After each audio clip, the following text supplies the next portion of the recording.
Good afternoon, Internet. This is Dr. Evil Genius representing the Talking Shit podcast, and I've got a special guest with me. Well, it's You want to Captain introduce Paul. yourself to the people who don't know who you are? Well, go fuck yourself because this is my show. This is Captain Paul, other half of the Talking Shit podcast, and we have a lot of things to say. So, yeah, man, how you doing, Evil? Yeah, man. A lot of things has happened since the last time you showed up for work. I've been working. Let's not get that twisted. Oh man, yeah. There's a lot. There's a lot. I think today is going to be a pretty. I think we got a pretty good show coming. But anyway, you want to talk about your experience on the boat before? You want to talk about your experience on the boat before we dive into today's topic? Yeah, no, well, to feed the trolls, right? You know what I mean? Not supposed to do that, but I have to because Evil's my co-host. What? Yeah, But, exactly. Like you can't get away from me. You can't ban me. I can't ban you. You can't ban me because I also produce the show. Exactly. So, you know what I'm saying? If I really wanted to be like a full dick, you know what I'm saying? We could do it this way too. You know what I'm saying? You know what I'm saying? See how it is. But you know what I'm saying? Man. Like, it's been good, man. Working was hard. It was like 2 weeks. We were on anchor there for a bit. Certain spots, not great connection and stuff like that. But work overall as a whole went pretty well. Actually, funny enough, if this is what you were alluding to, is there's actually a possibility I would have been still on the boat until Sunday. Yeah. And it You want to talk about that? And it brought up a little interesting topic me and Evil were talking about, just because of the interaction I was going to have with the another member of the other crew who felt a certain type of way about me in my short little meetings with him. So right. little interactions. But here's the funny thing. But I'm going to preface this before you go into the story. This is why you guys are about to see. I'm definitely putting this up on the screen. Yeah. You guys are going to see the importance of making sure that you're slow to anger and that you check your perception of certain situations before you act on what you think the situation calls for. So go ahead and tell. I know you can't tell, too many of the yeah, like I ain't gonna say details, names. but, I'm not gonna say too much details, but I'll just put it this way. This particular member of the other crew, when I went to go work, because I was laid off due to COVID, the whole industry got hit heavily, right? But due to that, I went back to work February around, as Evil knew. It's down in the New York area, like demucking ballast tanks. So I was working like good long fucking days, like doing a lot of manual labor down there. Yeah, I got paid well, but it was hard as fuck. And this interaction with a guy I had, first time I ever really spoke with him or any interaction, this dude was talking so much shit about me behind my back before I got back from my shift. Saying like, man, he shouldn't be here. There's a list for people that don't know. It's a union thing. But the thing is, they can call everybody on the list above me, but if they don't fucking want to come in and work, that's their fault. I can't control that. There's like, right. You got a seniority list. So they went through the seniority list, and this guy thinks like just because I have, I'll just say it this way, it's just because I have my father in the company. Oh, he just fucking jumped about that, went around, didn't go about the list, which is not true because I was laid off for damn near almost a year. Well, at that point, it would have been like, 8 months. Anyways, so I had a pretty negative reaction with him in an interaction. I heard him like, hey, man, what's this about? He's like, oh, well, you shouldn't be here. You're here just because of this and this and this and this. Just being a prick, some negative energy I didn't need when I'm just trying to go there and make some money when I've been, fucking most money I've seen in a month is from the occasional stimulus check. So that being said, I go on this new boat, crew's great, grows very well. But guess who is on the other crew? The other crew that relieves us. That fucking guy. And I've been on the boat for a couple of hitches now. Everything's been going well, going great. But he did not I didn't have any type of conversation with him. I'd see him just, we just keep to ourselves and stuff like that. And I talked to HR on Monday. They reached out to me saying, hey, like there's a possibility you might have to stay a day or two late. So I'm like, all right, fine. I can suck it up for a day or two. And As long as you fucking pay me. yeah, exactly. Like I'm not going to let anyone, and this is a big lesson. Don't let anyone deter you from making some fucking money, right? Fuck them. Or ask for fucking charity. Can you please volunteer? Can you please work for free?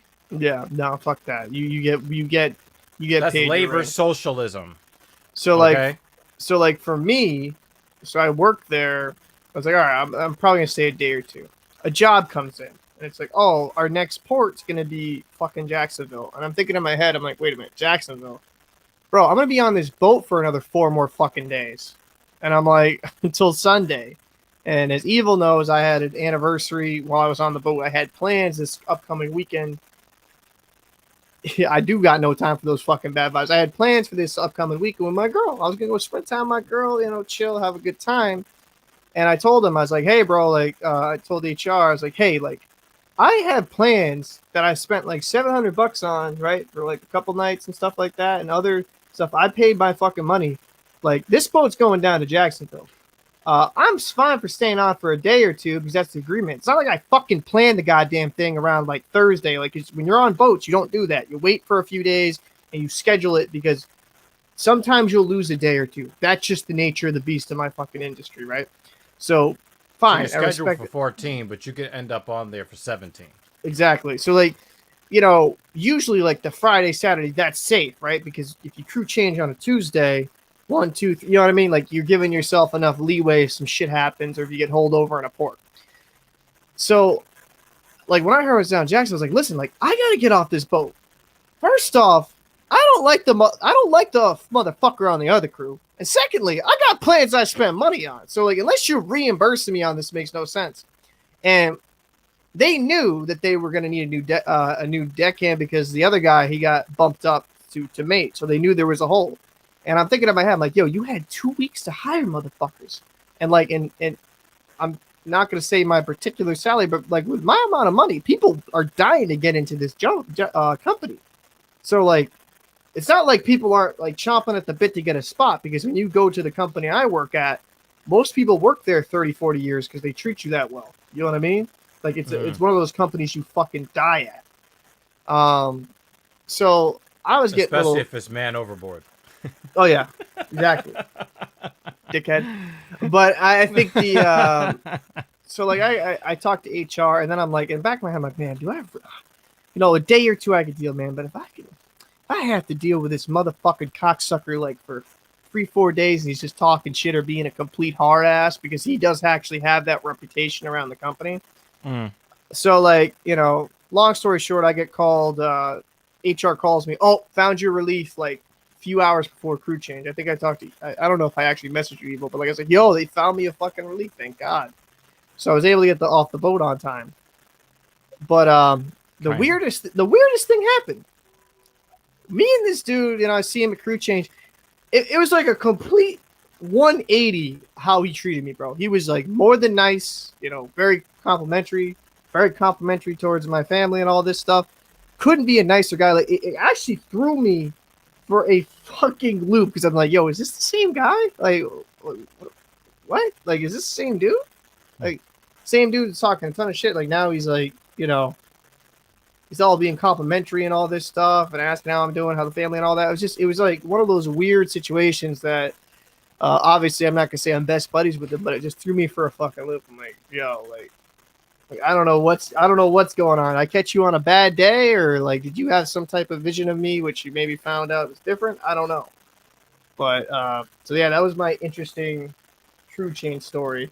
Yeah, that's the thing that I found the most interesting is that when you first told me the story, I knew that there was more to it than even you were seeing, because he didn't have any real personal reason to have an issue with you. So, what Paul Mm. didn't tell you guys is that his dad was with this company over 4 decades. Yeah, it still is. So, his father is a little bit of a, I guess, a legend or a respected figure there. Yeah. So, when the guy was talking his shit, it was along the lines of, oh, this is so and so's son. You know, maybe he's, just getting the free ride off the back of his father, and he didn't trust that you were going to be every bit of a salty dog that you're supposed to be on the boat, right? Right. So, um, so in seeing your work ethic and what you're about and things of that nature, it let him know that maybe his initial perception of you was unfair, and then he treated you differently, Mm. right? Now, True. when you stop taking it personal, because again, we're grown men, right? Right. If there's no reason to have an emotional reaction to somebody if you understand that there is no possible way it could be personal. Right. And then when you see him again and he understands, A, you're at the end of your watch, you're at the Mm. end of your 2 weeks, you are moving up in the company. Uh, you're not there, doing some no-show job or, kicking your feet up. Mm. You're not saying, "Oh, well, my dad was here 40 years, so you guys have to kiss my ass." No, you put your nose to the grindstone, right? Well, that's I think that's was something that was kind of shown is that for me it's like when I go on these boats, I'm not trying to toot my own horn, but even dudes say like, "Yo, you should take a break, you should relax." Like I'm usually doing something. You know what I mean? Like I'm always working. I don't want to just be sitting on my ass. Like if I'm making good money, I should make the company. Like, you know what I mean? I should earn that paycheck.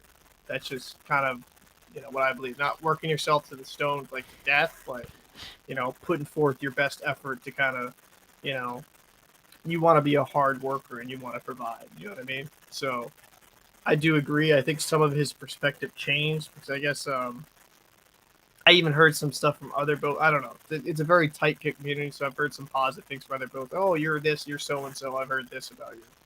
Guys I've never even fucking met, weirdly enough. But so yeah, no, like it was one of those things. Like initially, is like because I was talking to you, I was actually kind of like, "What the fuck, man? I don't want to deal with it. I just want to Yeah. I don't want to work my job. I don't want to deal with this petty bullshit. Like I have no Mm-hmm. time for the emotional bandwidth for this fucking bullshit. I just don't. It's not gonna Right. waste my fucking energy on it." And I talked to you, and then I was like, maybe I'll just, I'm not, I don't act super. The only time I'll get super reactive if a situation if a situation exceeds a certain amount of bullshit, then I'll be like, all right, yo, go fuck yourself, right? Right. But for me, it's like, all right, man, like I'll see how it is, and like I played it a certain way, and he was more than nice enough. I'm like, all right, well, shit, I don't know, maybe things changed, maybe he viewed it differently, but that's something I know I'm gonna have to deal with. It's like people appearing it to be nepotism, where for me, dude, Mm-hmm. like I've worked long and hard to get all this credential licensing and studying and like hard work. Like, dude, I've been in this industry and I work my I mean, ass off. And really, like manicuring that beard. I mean, it takes. mm, You know what I'm saying? Like, it takes a certain kind of dedication. it does, it takes Um, like a certain type of you know, Again, that's why it's so important to make sure, especially when you're in a position where you're supposed to be going out there to get your goddamn money, mm, right? That you can't be taking shit personal. Again, there was never a reason for you to believe that he knew something personal about you to have an issue with you. So right, that means the issue's with them. So mm, as long as you're doing everything that you're supposed to do and you're representing yourself and your family name properly, then there really isn't anything for you to really worry about. If he is going to have a problem with a guy that is just working hard as fuck mm, on the boat to make the boat the cleanest, the most efficient, the safest, environment that it could possibly be, Mm, then that's a problem that he's going to have to deal with on his own time. exactly. You know, it really doesn't have anything to do with you. So, you know I what I agree. mean? Like that's his thing. That's his So, problem, man. Like if he yeah. has a problem, like if it's like it seemed like, and I'm not gonna go into details. Some people have told me he's like that to at the beginning with certain people. Yeah. This is You know, be a some dickhead. people their trust is at 100 and then what you do brings it down, right? Right. But some people is like it's zero and then you have to like kind of open it up. You know what Yeah. I mean? Yeah. No. So, Exactly. I know exactly what you mean, and that's what I think he's more of the latter, where it's yeah. just like, which I'm But fine maybe with, he learned a man. lesson. Maybe. Maybe we'll see. Maybe. But for me, it's all about you just put the hard work forward, and you put your best foot forward, man. You're gonna do well in life. As long as you work your ass off, you'll be fine. And another thing you got to for this situation, mind you, it's kind of still up in the air because it's still kind of an evolving relationship, quote unquote. Is you also gotta like not give a fuck about people not liking you, like personally. 100%. Like some people just not gonna like you. Like they just like go fuck you, Ginger. Like whoa, calm down, bro. Like it's not my fault. I was born with these luscious beard locks. It's not my fault. Like only Look at God can this make this. Viking motherfucker right here. So like for me, some people not gonna like you. Just the way you talk, the way you eat. Like there's just sometimes just fucking button heads. But I think that's you can't let anything get in the way of you making your money. And Yep. but I And would it's not just in professional situations too. You know, you have to make sure that when you're moving through the world mm, that you are commanding respect by how you handle yourself. So, I guess that's a decent segue into the topic that I wanted to really dive into on today's show, and um, this was inspired by a young lady that I ended up matching with on Bumble. oh Um, god. yeah. Um, so yeah, you guys see the title. Modern dating sucks for both sexes. Okay. Now I'm gonna kind of go through this conversation that I had with this young lady, and of course, I'm not gonna tell you her name or what she looks like or her social security number, but um, uh, I'm gonna go through the ebbs and flows of this particular conversation here, and I'm gonna tell you about what I was thinking going into it, Mm, being that I subscribe to the red pill ideology when it comes to dealing with women in general. Um, but there was a bit of a twist that I wanted to share with you guys. So, the young lady kind of, because on Bumble, the women are supposed to put the message out first, right? mm, Because yay, feminism, right? Um, uh, I would say for her body type and ethnicity, she's doing okay. yeah. She's doing okay on that situation, Jimmy Dean. Okay, uh, she tries to like start the conversation out in a way almost sing-songy, where really bright and cheerful. So I'm like, okay, this person's got a good um like a good disposition, because that's one of the first things that I look for. Like if your bio is telling me about all of the things that you require and all of your demands and how you basically don't have anything to offer but your list of demands, I'm going Mm-hmm. to swipe left, right? Because Fair. I ain't nobody got time for that. Okay. Nope. But she starts out asking me if I like candy in kind of like this sing-songy way. So I'm like, I don't really eat like candy like I used to before. Like I had a crazy, crazy sweet tooth. Okay. But then I'm like, I had a sweet tooth in the past, so I was just like, let me kind of go with the flow on this one. Asked her like what her favorite was, and then she says, I like Icelandic chocolate and mochi ice cream. Right? Mm. But then the whole everything immediately goes downhill in the same paragraph. Like, I'm like, damn, son. Like, okay, can I think about Icelandic chocolate first, please? Um, but this is all the same paragraph. Okay, so I'm just gonna read this verbatim so you kind of understand what kind of headspace she could have been in. Okay, I like Icelandic chocolate and mochi ice cream. Also, I apologize. You seem really cool, like your bluntness, discipline, value of humility, and empathy. But I realize I'm not in the best headspace to date right now. I'm not emotionally available enough, and I don't. A little bit of a typo there. Um, Basically, she doesn't want to contribute to negatively or unnecessary pain to the world. If you are interested in friendship, I'm happy to chat. Otherwise, I want to respect your time and wish you all the best. Okay, so what was Dr. Evil thinking in that moment, man? Like, the first thing I'm thinking is somebody is looking for free, positive, masculine male attention without reciprocating what we know men generally want. Like, when men date, we're not looking for somebody that we can kind of, laugh and joke with and just be cool. Because that's what we got our dudes for. That's what Captain Paul is for. That's what Messiah Rhodes is for. That's what the Simplistics is for. If Jimmy Dean lived in New York, we probably would kind of have that kind of back and forth, right? But when it comes to women within breeding age who, are average attractiveness or slightly better, we're meeting on Bumble. You know why we're here, right? Mm. So this I wasn't actually sure of. I don't know if this is actually true, but this is pretty interesting if it's part of match, right? So, my approach is like, wait, okay. So I said I like the self-awareness. As far as emotional availability goes, not something I need or require.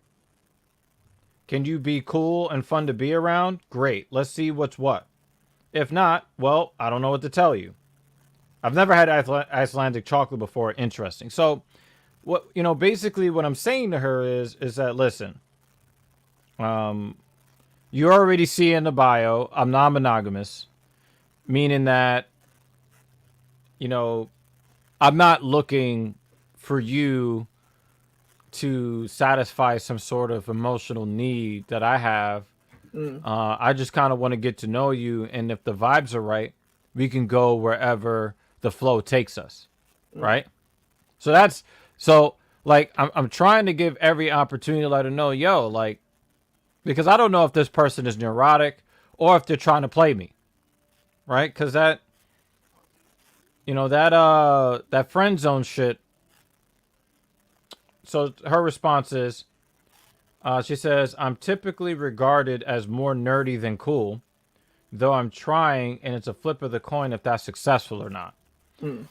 Depending on your definition of fun, I love trying new things and am silly, curious, goofy, and overall pretty positive. And I did get that from her just from how she started the conversation. It's all right. She said, I'm also proud of being a former athlete, distance runner. Though I injured my knee and I'm doing more simple yoga as I recover right now, I'm down with creating own norms. However, I realize I'm unable to engage physical intimacy without enough emotional security and connection first, Mm. which is what I'm expecting fun to be for most people on a dating app. Full transparency, my friends created this account, and this is my first time engaging with a digital dating platform. Yo, this seems like some like can I be a dick? Like, first off, like you can't let like I hate the friend shit. because you know what I mean? Like, oh, my friends made me this account. Like, this is my first like. Oh, eh, let me finish. Let me finish what she wrote though, because this is Okay, like one wall of text. all right. I value the campsite rule when engaging with people and don't want to lead anyone on. If you have space for a tiny, slightly nerdy new friend, happy to hang out, keep chatting, get to know each other more. Okay.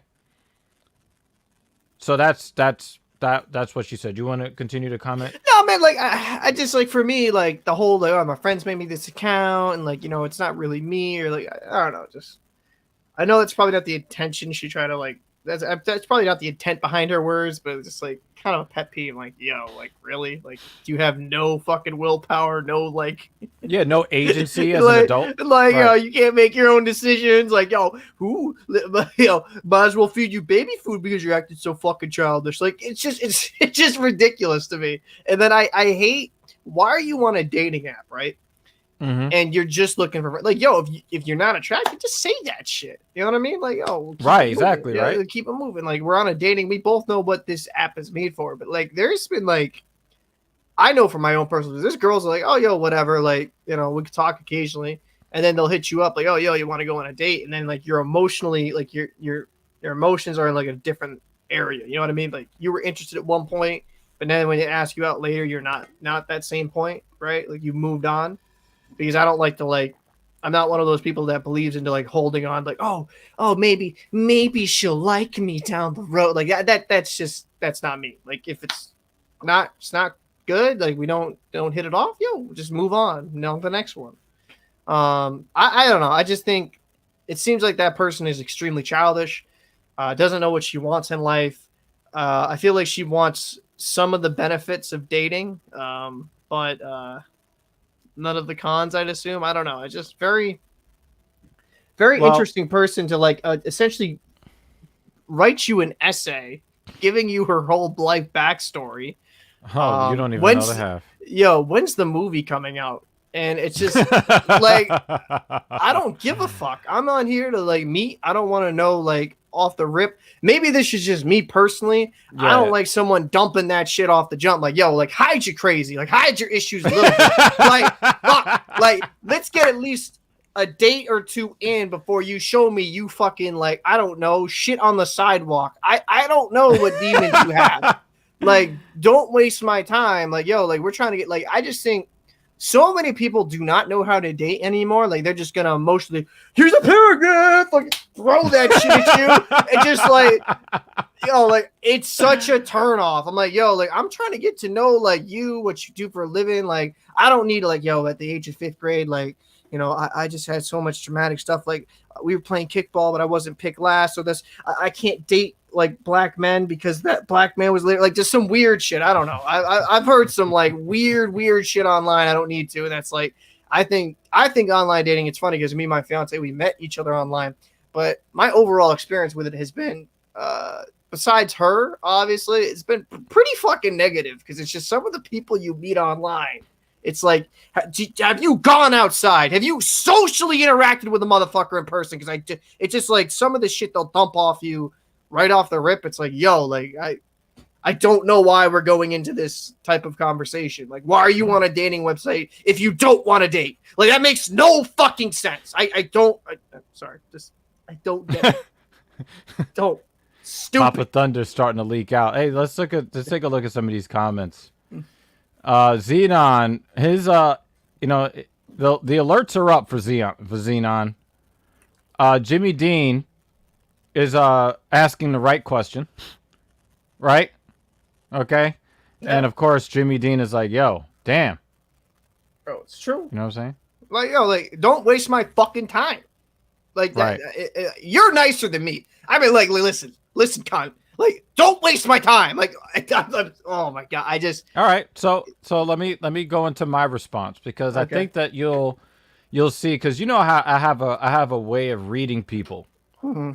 Okay, so my alert was up by this point, right? 100%.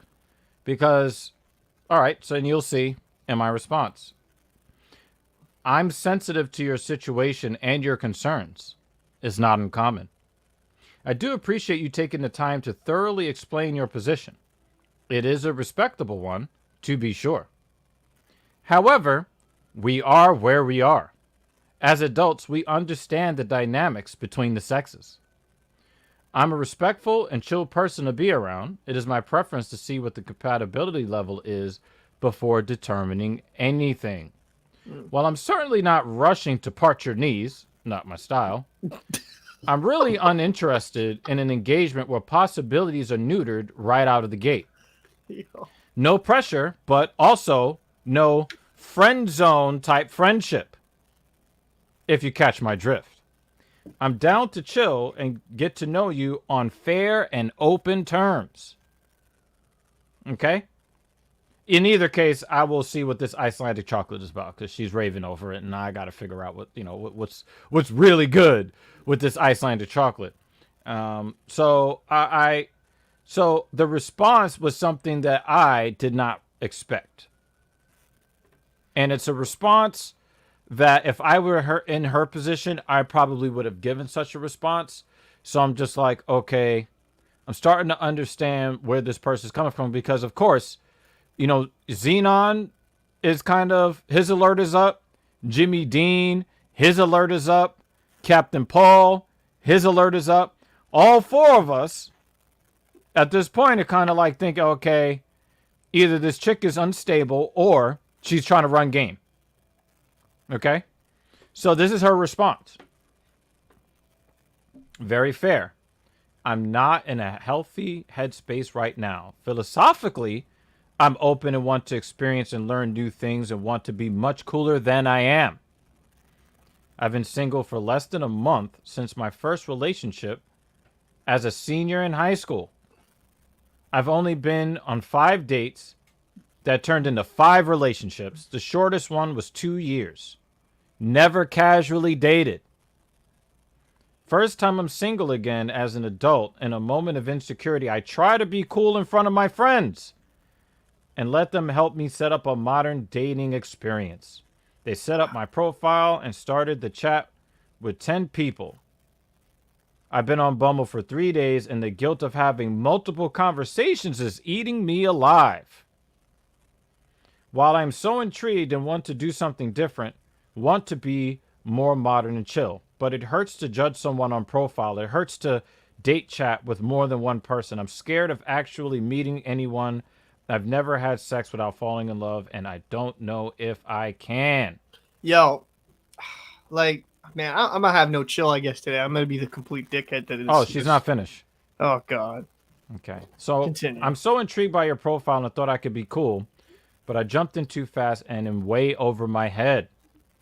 I am sorry for leading you on and pretending for a day I'm someone else, way more chill, cool, and experienced in how everyone dates these days. This is the first time in my life I'm living by myself, and I'm failing at every little task. I don't know how to keep up a charade.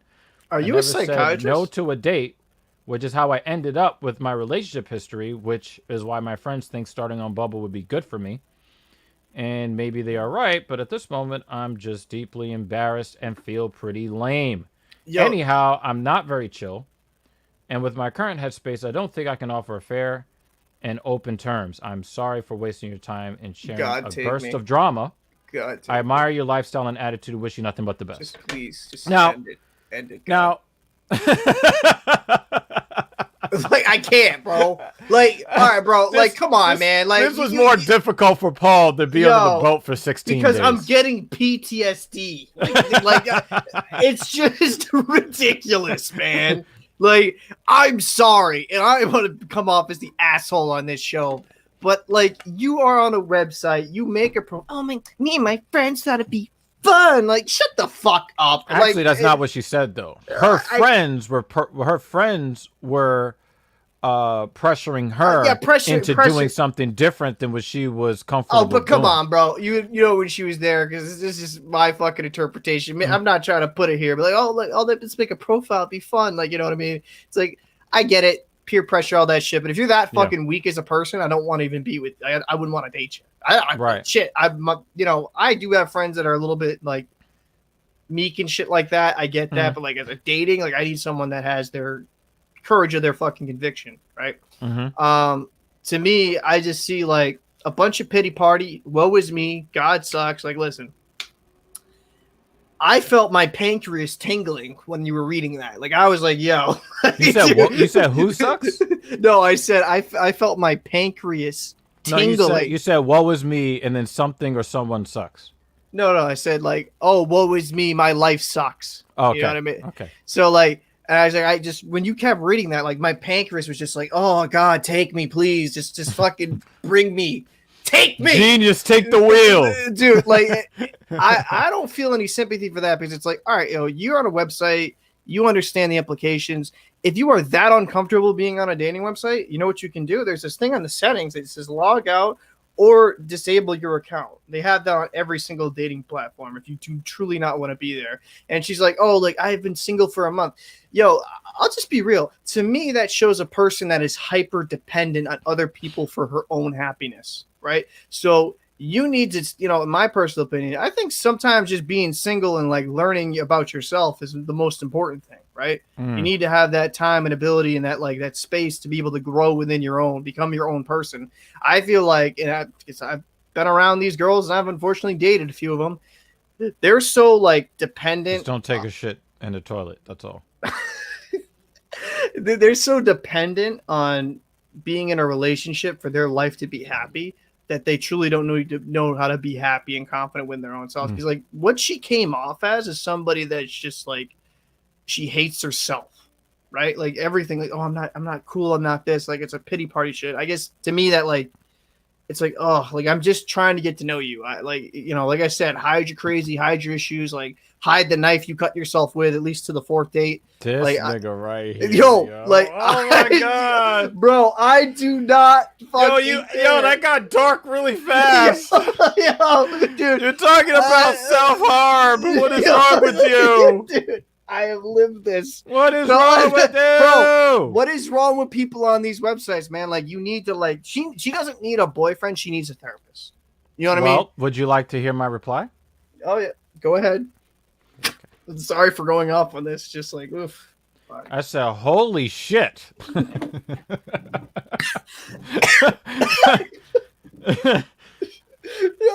No. As an empath, I completely understand your position. I don't think the guilt is healthy, though. Trying to be cool isn't worth it. You should be living your life for yourself. I think you're a good person who has insecurities that require therapy. Have you ever met with a therapist? Aside from that, do you listen to watch podcasts? Because, my brain is already thinking. I'm like, dude, my brain is... Because... we built this platform. Yo,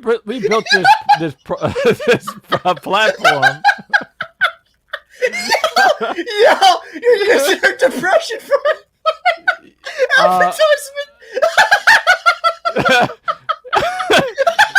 I mean, we built this platform to help young men and men alike to become better versions of themselves. But we don't have any problems coaching the ladies when need be, okay?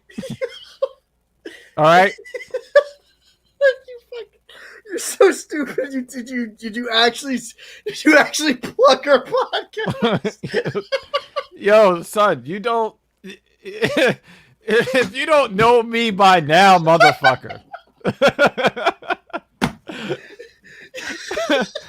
Because I knew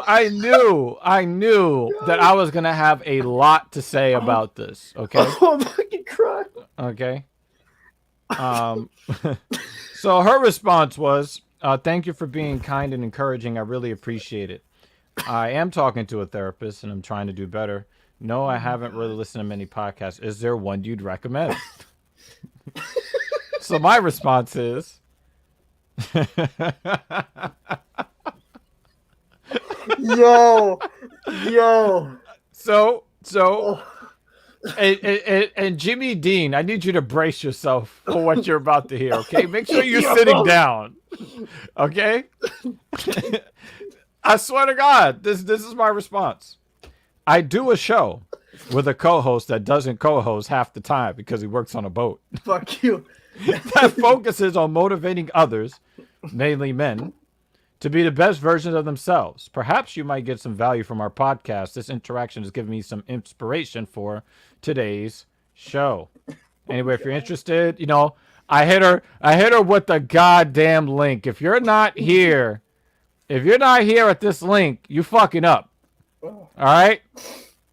I hit her with the link. And I let her know, hey, we're gonna be. So I'm gonna let you guys know how I interpret it, because I understand. I understand the way that you guys have interpreted it, but I'm gonna let you know how I interpreted it based upon. Oh, fuck. He's emotional, dude. I am crying and laughter because I'm just imagining, like, I'm sitting here being a dickhead. You linked her to the show. It's like, oh, like, I wonder. He must be very kind. No. No, this is okay. Like, I'll just say this. If she does watch this, oh my god, if she does watch this, I'll just say this. I'm not trying to be a dick, but I'll just be you need to get your shit together before you start dating. Well, I want to see. There's a reason why I said modern dating sucks for both sexes. Okay, because instantly you guys had a reaction, right? Yeah. Instantly, like you guys had your reaction without knowing who this is. Okay. Mm-hmm. So I'm going to go back through what she said, and I'm going to give you my interpretation, because I think that one of the things that would be really important is for us men to not only know ourselves, but again, to understand women better. Okay? So let's go back through what she said. Now, I want you guys to know that we're talking about a mid-30s woman here. Mm-hmm. Okay. But she is not. I got from her vernacular and from the kind of typographical errors that she's from an Asian nation. Mm-hmm. Okay. And she has not engaged in a lot of modern dating. Okay? Mm-hmm. All right? Now, I think that she's kind of like averageness and physical attractiveness, about average. For women in her community, they tend to be in physical shape. Like she said, she's, done some athletic type stuff. She looks like she's in shape, because that's what I'm attracted to. I'm attracted to women who are in shape, because it shows that she has discipline, right? The fact that when she goes on dates and she's just not giving it up tells me that she has discipline, that she's not out there fucking every Tom, Dick, and Harry. So we're not talking about the kind of modern woman that we've all come to expect, the toxic type, the one that is freely giving up her insides, but then when you come a calling, she wants, you to pay the topmost amount. I didn't get that kind. I got a very sincere vibe from her. So, when I looked at her photos, definitely nerdy, Asian, that type of deal, right? But the fact that she said, hey, I went on the first date, I ended up in relationships with these guys, and the shortest relationship was 2 years. What that tells me is that she is a person that understands duty. She's not a person that is going to, she's not the hot girl summer type, right? Mm-hmm. She's not the type that's going to be throwing her pussy around. Another thing that I saw is the fact that she wasn't just saying woe is me, because I've seen those kind of sad emo chicks. But her woe is me was of the, I'm going to take accountability for my actions. She even blamed herself for stuff that she didn't even do yet. Right? She claimed that, she apologized for leading me on for thinking that she was cool for even a day. This is a person that grew up in an environment where she was held accountable for everything, especially in Asian cultures where the boys get away with a little bit more, but the girls are held strictly to account.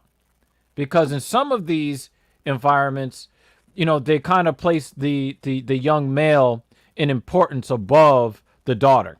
Okay? So so what I'm actually, the fact that she actually took the time out instead of just unmatching tells me that she is a communicative person. The campfire rule would be, let me just I don't want to say anything that's inaccurate. So let me look that up.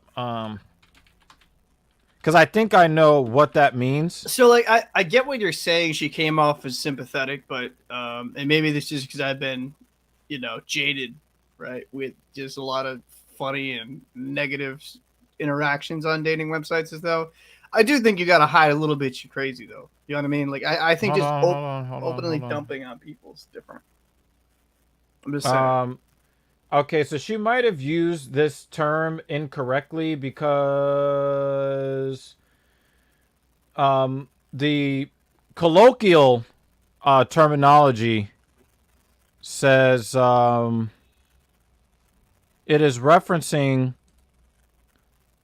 as a person who dates a significantly younger person should try to leave them better off when the relationship ends. Now, I'm a person that believes that no matter who you're dating, that you want to leave the situation better than when, like, every woman that I've ever been with, I've only had one bad breakup, and um uh and even then I try to make sure that she's in a better psychological position than she was when she met me. And remember I told you that I helped the next get her first car, Mm-hmm. which is a pretty clean looking little A-class Mercedes, okay? Mm-hmm. All right? She was the only one that ever had a bad breakup. Ever.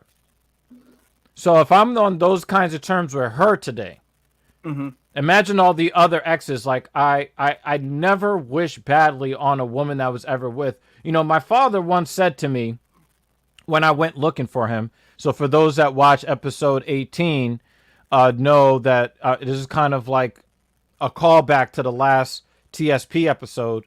But when I went looking for my father, one of the best lessons he ever taught me happened the very night I went looking for him, and I went to the homeless shelter that he was at. I went from my homeless shelter to his homeless shelter.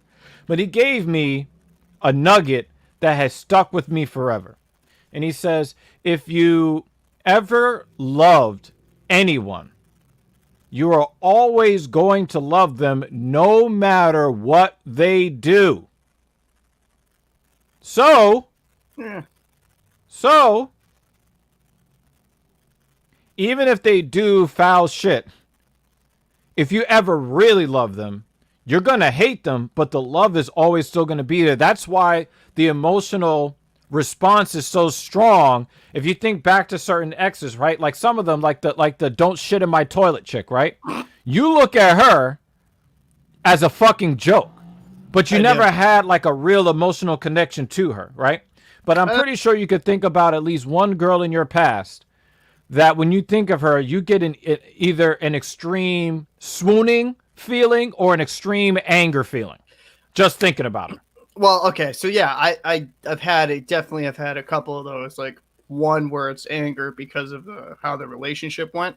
I Mm-hmm. think I even told you about this. This is like the first serious girl I dated. Like, Mm. because I don't really count high school. That's just puppy love bullshit in a lot of ways. But dated her for 3 years, and just going through a growth period, finding out she cheated and stuff like that. I guess like for me, um, yeah, I guess in some sense you still have some whole love for them because they bring that reaction out of you. But at the same time, like I'm not hoping she wins. Like I'm just I don't know.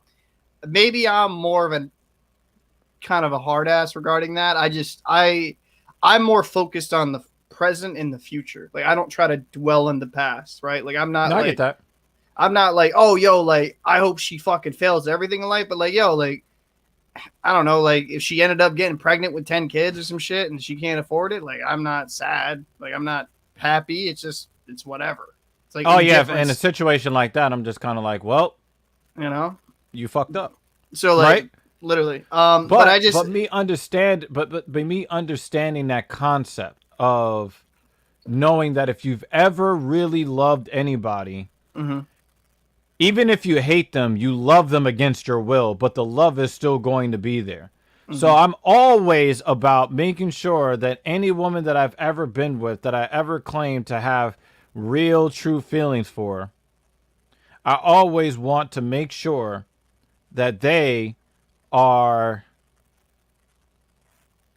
in a better position than when I left them, because I don't want to leave bad juju around the planet. But it, Everybody that I come into contact with, and this is outside of the romantic sphere, I want to be sure that anybody that I come into contact with, that their life has been enriched by my presence, because that's the kind of legacy that I want to leave before I leave this world. but isn't that kind of any relationship or friendship? You kind of go, obviously there's Isn't that what the breakups. fuck I just said, I nigga? I know what. God damn, I can't say that word. God damn. No, but like that's pretty much every relationship though, right? Like you want to kind of leave it better off than you left it. You know, like you're not going into a situation and be like, ha, let me see how much I'm gonna fuck their life up. You know? like No, no, but no if you one, listen to no, the modern chick, you would swear that all that we do all day is jerk off to thoughts of fucking up their lives, and it's like, no, actually, we don't care about you that much. no, like no. Well, first off, like that type of chick's like cuckoo. But like for me, like nobody's like I'm not going relationship, rubbing my hands, Birdman style. Like, ha, ha, ha. See how I'm gonna fuck this bitch's life up. You know what I mean? Like no one's that insane. No one's Right. gonna be that Nobody, crazy. and that's why I keep telling people, nobody wakes up and says, "Oh, I think I want to be an evil piece of shit today." No, it's a slow slide into madness for a lot of them. So I'm going to go back into, how I interpret it, because remember, if you take each piece individually, it'll paint a certain picture. But if you put all the pictures together, the collage shows something different. Okay. Mhm. So the thing is that again, I'm gonna post Jimmy Dean's comment again. Sorry for leading you to think I'm cool shows an extreme lack of self-worth. Absolutely. Everything here tells me that she doesn't take credit for the good things that she does, but she takes the responsibility on for the bad things that she think possibly could happen, that perhaps maybe may not have happened. But, even if something bad did happen and it's somebody else's fault, she's going to apologize for it. And I've been in those positions in life. Believe that. I've been in those positions. I can recognize it. I can spot it a mile away.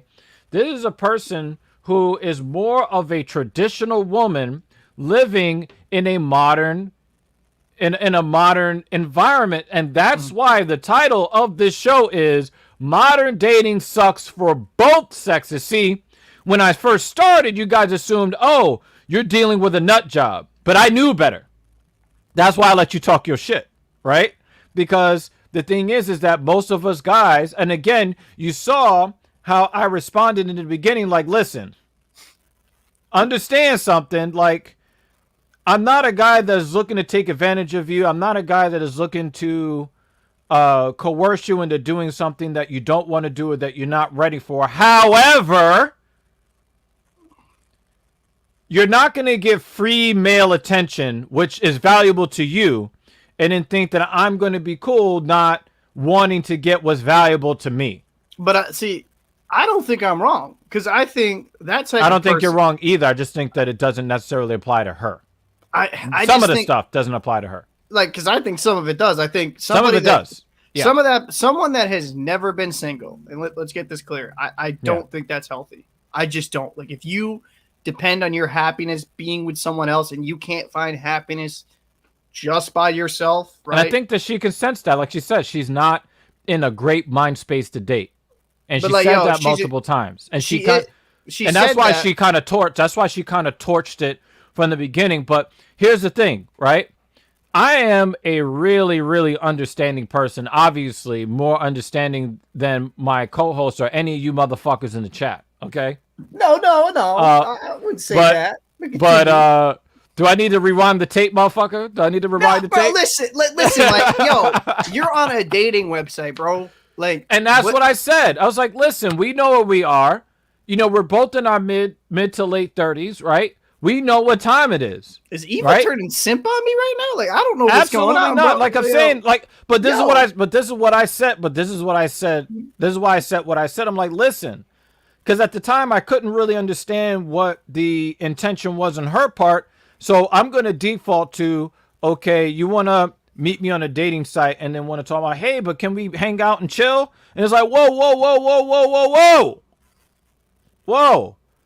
I need to make sure that if we're hanging out and we're enjoying each other's company, that at least some way down the line, I have to send a link to Lonely Island's music video featuring Akon.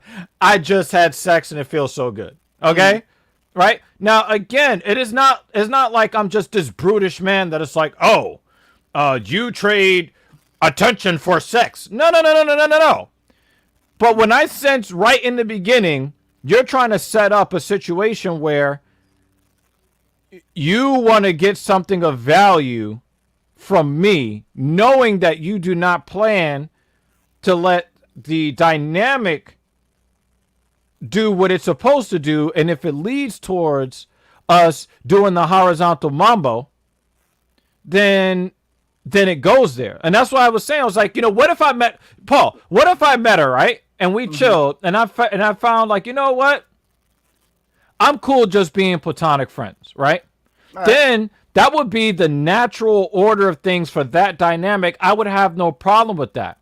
But see, what I'm not going to do, and what you men out there should not do, is be giving away what's valuable that you have to offer in exchange for nothing of value that they have to offer.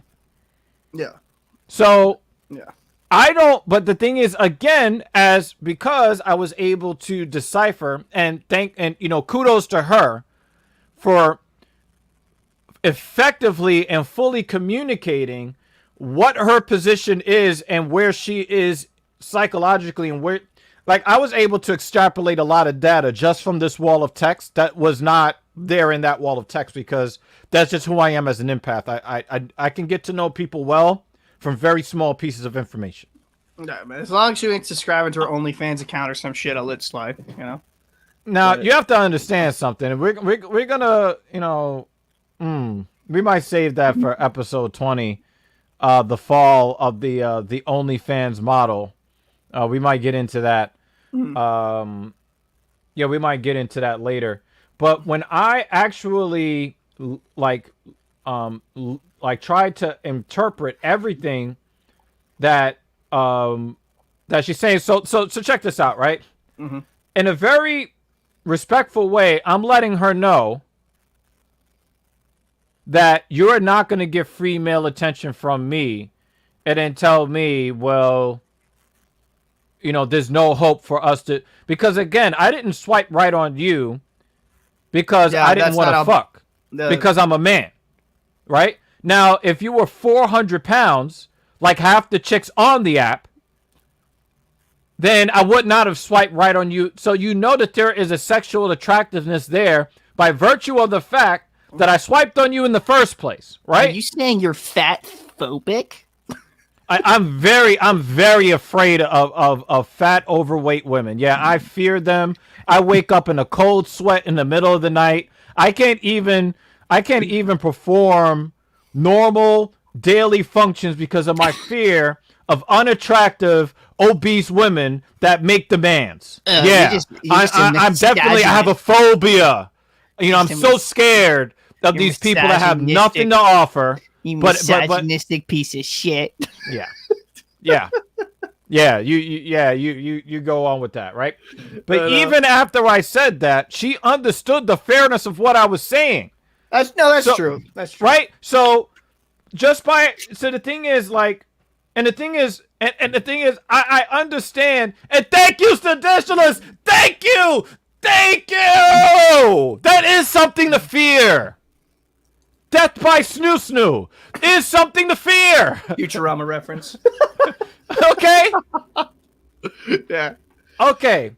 So the thing is, you know, in her second paragraph, she's making it clear that her upbringing and the moral stuff that has been instilled into her since she was young, she wants to be able to be open and free and, you know, try new things and, you know, maybe even have a sexual encounter that was casual or two. Not saying that I would do that to her or any woman, really. But she wants to experience something different, but that is not what was instilled into her as a young girl. She was meant to be a wife. She is not the modern woman. Yeah. And she feels out of place in the modern, you know, in the modern sexual, you know, romantic arena, because everywhere around her, you see chicks either have a long list of demands with nothing to offer, or they're giving up, you know, they're giving up them sugar walls for next to nothing. You know, hard dick and bubblegum, pretty much. That's all they're getting from these guys, right? And here you have a woman, you know, I think a lot of us, you know, I have two really great traditional women, you know what I'm saying? I have a very well, like, right? And not to cut and you this is off. a traditional woman that is trying to do something different, but her conscience, it's a tug of war with her conscience, like, but no, I'm not supposed to be doing that because I'm giving up my value as a woman. But it's like, also, you're leaving relationships, you're now past the wall, right? The chances that she's going to find what she's looking for, depending on, you know, whether or not, you know, she wants to bring children into this world. Yeah, right? but like my thing is, I don't have a problem with, you know, her being traditional. Obviously, I think a lot more women should be. I have no problem. The only problem I had is that, and I get it, everybody goes through things, like, all joking aside, maybe a little bit more serious here, Paul. We all go through trials and tribulations through life, and we have to learn how to deal with them. With it, like, you know, maybe we need some help, but we have to learn how to deal with them. You know, whether that be through therapy or within just self-reflection. That being said, you do go into these profiles understanding kind of what's expected, especially on where Bumble, the female messages you first, right? If I remember that correctly. So she's Absolutely. the one who engaged you first, and I think I'm hoping she does take some time to talk to a therapist. I hope she takes. Yeah, some she time says she's in therapy, which is a good thing. It is a good thing. I recommend therapy for women and for men. I think she needs to focus on, you know, improving her self-worth and kind of finding happiness by, you know, I don't think that she should improve her self-worth. I think that she should improve her perception of her self-worth. Exactly. Sorry. Perception of her self-worth, because everyone has, you know, everyone's worth something in their own way. But yeah, I don't know. I'm not trying to bag on her, but it's just like, for me as a man, giving you my perspective and, you know, my guards up, because I've dealt with these women that use that pity party shit to try to manipulate a man, being like, oh, like a friend zone. So like, if Thomas doesn't work out, I can fuck you. Like, that's to me, radar is like dang, dang, dang, dang. Like, it's like fucking going off like crazy. I think for me, like, that's the type of person. I'm not bashing her viewpoints. I actually think a lot of women should be more like that instead of being so fucking loose. Did you just teleport back to the boat? Yo, is it that bad? Yeah. You sound awful and you're frozen. Frozen in time. Really? Yep. I didn't even touch chat, anything. Y'all can tell him. Y'all can tell him. I didn't even touch anything. What the fuck? You the hell can do that. Oh man. No, dude. Traditional says I sound good. Paul, they said, "Nah, you cool, Paul. Nah, you're fucking up." What? And you stuck too, bro. Now you're back. I'm watching the live stream like alongside, so I can talk with the chat. I didn't look frozen on mine. Oh yeah, That's weird. you definitely sounded like you in the Matrix. But they said you should sound fine. So, but Maybe yeah, it's on your end. you definitely did get stuck. Because I'm actually doing the show, through the producer software, Yeah, but and I'm yeah, like, Chad, was that jump or lag or something? Because that's weird. I don't yeah, know. it Maybe. lagged for me, but maybe not for them. Which I'm glad it's not lagging for them. I rather it lag for me than for them. Okay. But this is one of the things that I said to her, right? I You said said nothing try. wrong on YouTube, but go ahead. I said, yeah, no, they said nothing wrong on YouTube. Okay. Um, Trying to be cool isn't worth it. You should be living your life for yourself, right? Um, Also, I said that, see, not wanting to be modern and cool is probably for the best, in my opinion. So, the way that I see it is a lot of modern women wants to, be in the masculine position of deciding how things are going to go. They want to be in the masculine position of, they want to choose men and they want to choose men, Mm. based upon physical appearance. And then they also want to have the benefit of the traditional metrics and then judge men by how much money that they have and how much money that they're willing to give to them and all that stuff. But the way that modern women are approaching dating isn't worth it, which is why they're all unhappy. And here is a woman who is stuck. She's like a time, she's like an artifact from times Mm. long past that is stuck in a situation where it's like, well, she wants to interact with men or a man, but the thing is that she's now going to be she's going to be interacting with men that have been interacting with the modern woman. So if you notice, my first responses to her were like, well, hey, I'm not emotionally available. And I'm thinking to myself, well, I'm looking at your body. As long as you're physically available, I'm good. And you're not going to be a fucking nuisance, then we're good. Like, that's how I'm thinking. Hmm. Because that's what the fucking modern dating sphere is like. It's kind of Yeah. like, well, we're going to chill. I might pay for a dinner. You might pay for, something. We'll hang out when we're comfortable with each other. We'll get we'll get the rubbers. I'll put on the rain slicker and put the umbrella. When it rains, protection, right? Mm. And then I give to you, you give to me, and then we're still cool after that. I mean, that's kind of like what it is for modern dating. But here is a woman that's saying, listen, I've been on 5 first dates. All 5 of those dates turned into a relationship. That's how I'm built. And the thing is, I applaud that woman. Mm. I applaud that woman because if more women were like her, the dating environment would not be as fucked up as it is. No, that's a very fair point. I think if more women were like that, you would actually have more healthy relationships. But unfortunately, that's not How many even. women do you know? I got to interject. How many women do you know when they know they're wrong? How often do they apologize? Modern women, when they know they're wrong, how Well, often do they like, apologize? I'll be honest with you. The only real woman that I have known that has done that would actually be the girl I'm engaged with, and Mm-hmm. that was one of the most attractive traits to her is that there was a lot of accountability both ways. Like if she messed up Mm-hmm. or if it was just that's what I'm attracted to. I'm attracted to like definitely physically, but for me, there's that emotional and I would even say educated side of herself that is just so mature, The right? emotional intelligence. Yeah. Yeah, The EQ. it just makes it such a nice relationship. Like me and her don't have fights over super petty shit. And I Exactly. because she's just very mature and very confident within herself and for me that's just super attractive. Mm-hmm. Um and I think having that high level EQ is what you call it. Mm-hmm. I think that's very, very important to have a healthy relationship because if you have somebody that just is never wrong or they never apologize, it's just not healthy. It's just Right. not. And guys too, if you fuck up, man, just own it. Yeah.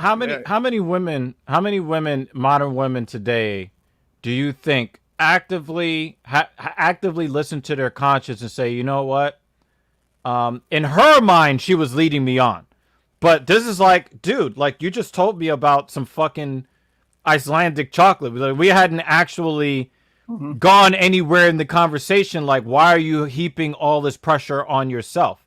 But do you know what that translates to in a relationship when she is with a man, a real man that stands firm in his masculine frame?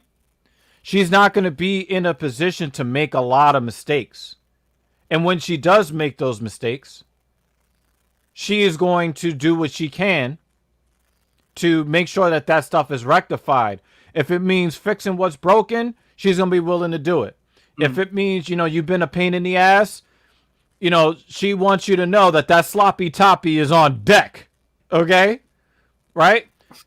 So there's so many ways that you can read a situation, but if you actually look beyond the surface, especially if you string all of the various variables, that was the word I was looking for, together, it paints a different picture. Now you're not looking at somebody who's trying to manipulate you, because that was my first impression as well. Like, somebody else is looking, to fill up their book full of guys to do favors for and to get free meals for. Like, that was my first thought, right? But then when I look at the slight broken English, when I look at how deferential she was, how hard she is on herself, and knowing just by looking at her face that she is from Southeast Asia somewhere, right? And I know how girls are treated there. See, this is why it's important to kind of gather all the information that you can before judging somebody. Because what I looked at here is, right now she's very, very insecure in herself. But do you know what makes women secure in themselves? Go ahead, what's that? Being the feeling of being secure. I love you, Xenon.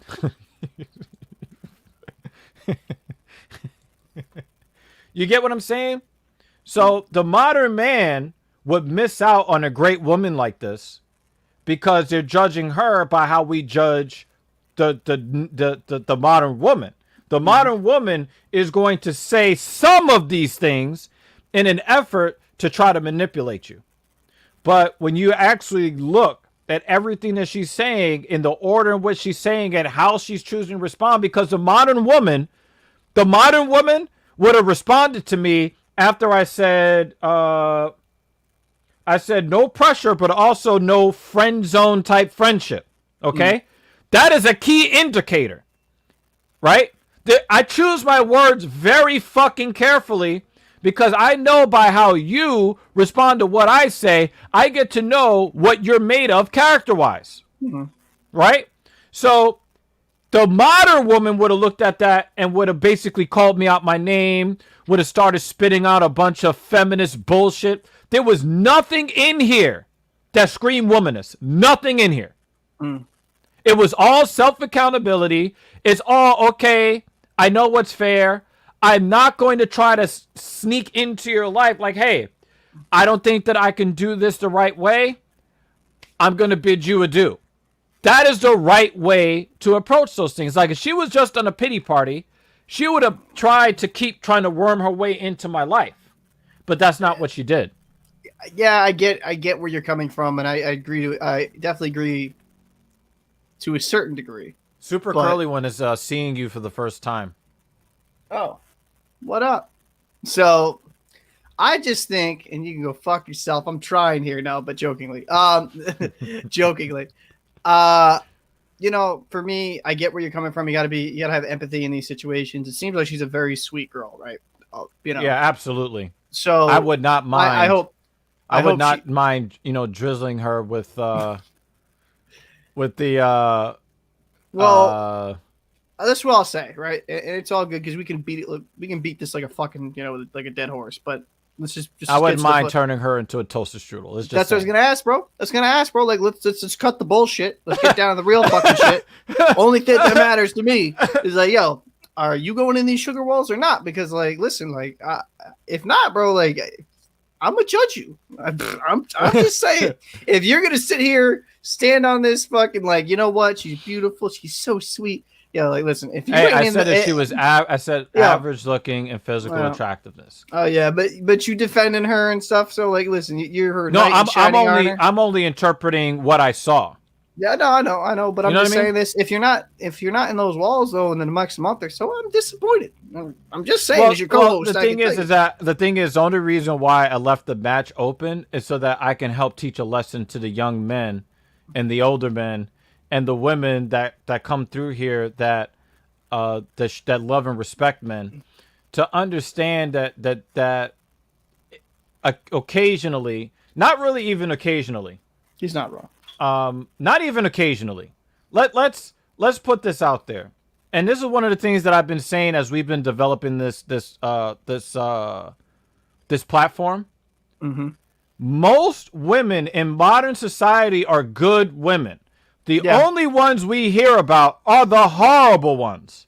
Those are the only ones we hear about. We only hear about the bad ones because the ones that are minding their business and they're doing the very best that they can, they're not on social media, on Twitter, trying to cancel people and tooting their own horn. They're doing the very best that they can with what they have. And the thing is, a lot of these women are not getting fair consideration by a lot of us men, because we men, we are we calculate risk versus reward. And the fact of the matter is that even the most attractive men with the most money still get rejected 9 out of 10 times. Okay? I think it's like about a 30, so for the rest of us, it's like split. 99%. But I think it's like a 30-70 split. I think like I think it's a little bit more toxic with certain women that I think you even give credit for, because I think a lot of I'd say it's 30-70. Oh, you do? I would say that. Okay. I would say that 30% of women are pretty. So, like, because when you said most, modern like, and entire, but I think 70% of women are good, but we don't hear about them because the loud minority. Yeah, the very loud, in-your-face minority, and then you get one guy with a bad experience with a woman, and then you get another guy with a bad experience with a woman, and again, our brains are like, wired. For me as a guy, though, just from what I see, you're right. You do hear a ton about bad experiences and stuff, but like to be fair, you see a lot of marketing. We've had episodes about this, but marketing and everything, it just seems like this womanist bullshit narrative where they put them, like, they get put on this pedestal and men just got fucking kick them down because they're dirt. It's like that type of narrative is going to just make the divide more like, oh, maybe it'll be 50-50 or something. Like, if this keeps going and swinging in the pendulum, then it, it's just currently. Yeah, I do think that because that's the one thing we need to tackle, is that it's going to get worse before it gets better. I think women need to admit, like, we just need to accept traditional roles in a lot of aspects. There's like women right now, these modern women that like all this feminine shit, they're not happy in their relationships. Like, when women make more than a lot men of them in a aren't relationship, even in relationships. Yeah, well, true. When they're in relationships, when the woman makes more than the man, they've done studies where it shows that like the woman's just divorce rates unhappy. go up. Yeah, it's unhappy because a woman wants to be. Women are naturally hypergamous. They want somebody that's in a higher status or a higher tax bracket when a than woman, what they're in. So like I think the problem is that feminism at its at its origin had some like voting, all that stuff. Yeah, it's definitely good, but I think we're going to a point where it's getting a little bit insane, and that we're going to that point. I thought we were there 10 years ago. Yeah, we're pretty much at that point, to be fair. But I just think we're just insane right now, because women want all the benefits of salary and all this stuff, but they want none of the cons. And we've said that, we've beaten that like a dead horse on this channel. They want the benefits of modern, of womanism, but they also want the benefits of traditional chivalry, but they don't want the responsibilities of either. And I think that therein lies the issue. That's why I think a lot of modern women are unhappy. And it's just, they say the more money a woman makes, the more unhappy she is. Yeah, because women don't get the same joy from accomplishments. In fact, the way that I see it and the way that I've seen women express themselves, um, the way I've seen women express themselves, they only work so hard for their accomplishments, not because they enjoy accomplishing things, but because they just want to have something to say to society, yo, I'm valuable. I can do it by myself. It's always trying to prove something to somebody else. But you're working mad hard. You're shortening your life on the back end with all this stress, right? But It you're became not actually loving what you're accomplishing. It's basically just like, I'm just trying to prove that I could do it on my own and I don't need you and I'm strong and independent, don't need no man. But you're not really enjoying what well. is, you know? I'll say this is that I think I'll say my parents' generation in a lot of ways ruined. Like obviously our generation has a fucking hand in it, but like the divorce rates, like growing up for me, I was the only friend of mine that actually had their parents still together. So how do we So have a hand in that? How is that our fault in this generation when we saw because what I we think saw in the generation because before? I think that we need to learn from history. Like that's what I firmly believe. It is shown and studies have shown that like single parent households, it affects the kids in a lot of negative manners. It And it's does, but like how the fuck is it our fault if we got the blueprint from the generation that came before us? How well, does that we played a role in our own demise, and then you go reel off a bunch of stuff that they did before us, and those are the examples that we had to see. but the blueprint we had before us was a shit blueprint, right? That's what I'm saying. So why? Like So again, I'm asking you. You just said mhm. we had a hand in that. How can we Like have a right hand now, in that? yes. How Right. can we have had a hand in that if we didn't create the blueprint? We're just living in the environment that was handed down to us. I'm not saying we have the majority of blame, but there's got to be some blame in there with how society is currently, like how people around my age and even your age, right? How we interact within our very personal relationships. That I I get think it. there's accountability, but blame, I don't know. I, Because I I, don't think that you can perform in a way that you are not well versed in. If you put me on your boat 2 weeks from now, how well do you think I do? um, I'll teach you, but no, like honestly, like if No, no, no, no, no, no. You answered the question. You tried to deflect from the question, but you actually answered the question, yeah, right? and You I need get where somebody I to get teach I you. get where you're coming Look from. at the lessons we learned. You do need somebody to teach you, but I'm saying if you follow the same old pattern that your parents did, right? And I'm speaking of parents that were divorced. If you fall in the older generation's pattern that was clearly ineffective, that divorce rates were super high, why do you? It's like insanity, like doing the same thing over and over again, expecting different results, right? And I definitely the older generation has a big fucking part to blame in this because the divorce rates it fucked up a lot of childhoods. It just did, right? You had a lot of single mothers, and that became into like it even got into media like I'm a single woman, I don't need no man, like that became like a narrative. You know what I mean? Like that got like how do I put this?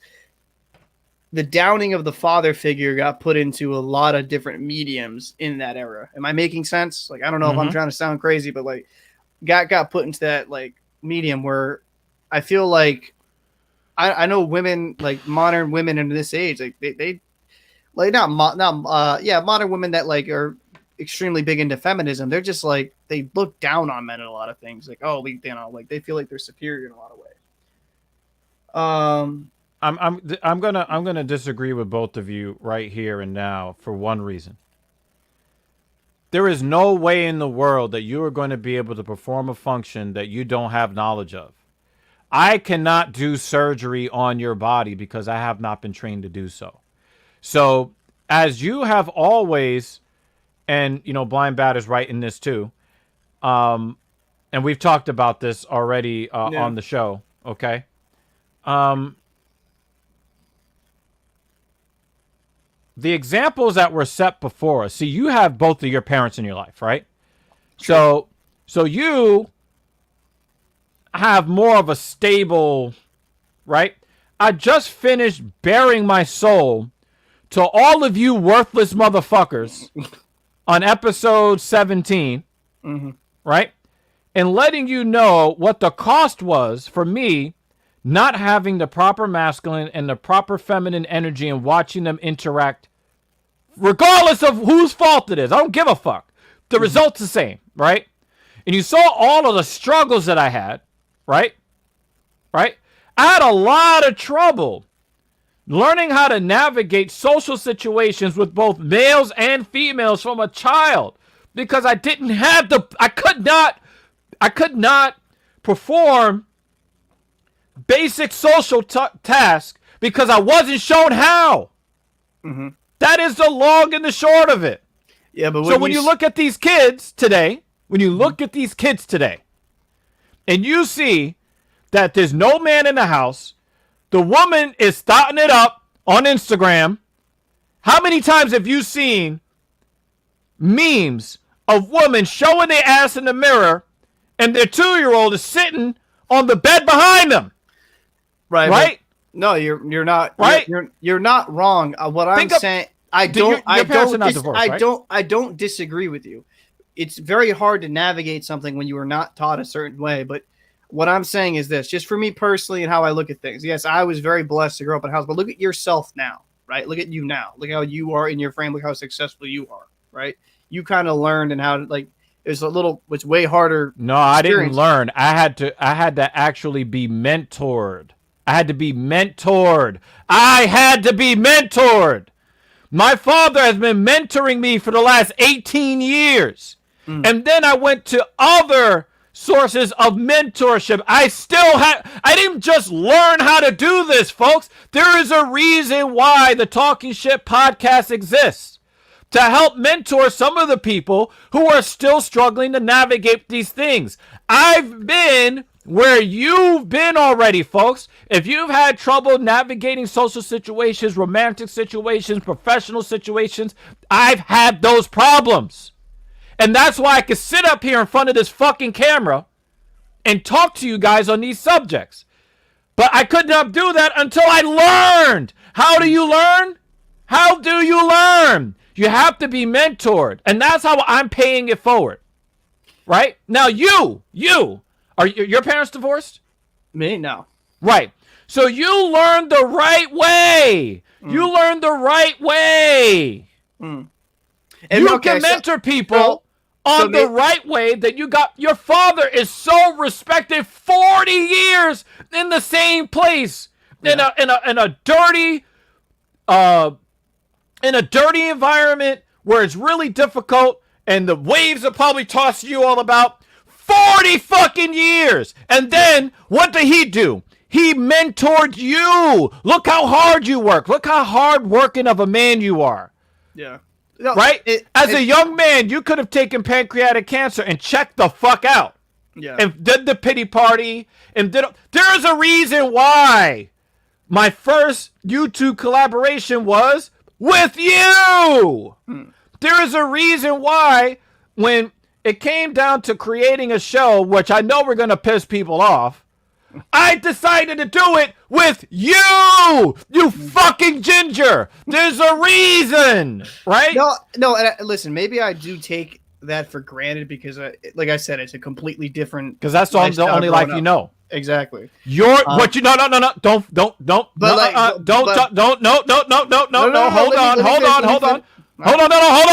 on. Because it's important what you just said. It's important. Say it again. What? Which? Taking it for granted. Oh, I can't take for granted for the lifestyle that I kind of grew up in. You know.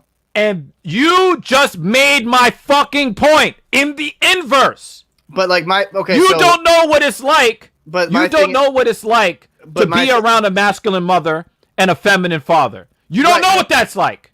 No, you're right. But what I'm saying is this: and I'm not going to get too personal with it. But my father discovered how to, and maybe with mentor, he discovered how to be the man he was with no help. Like he was out of the house when he was 14.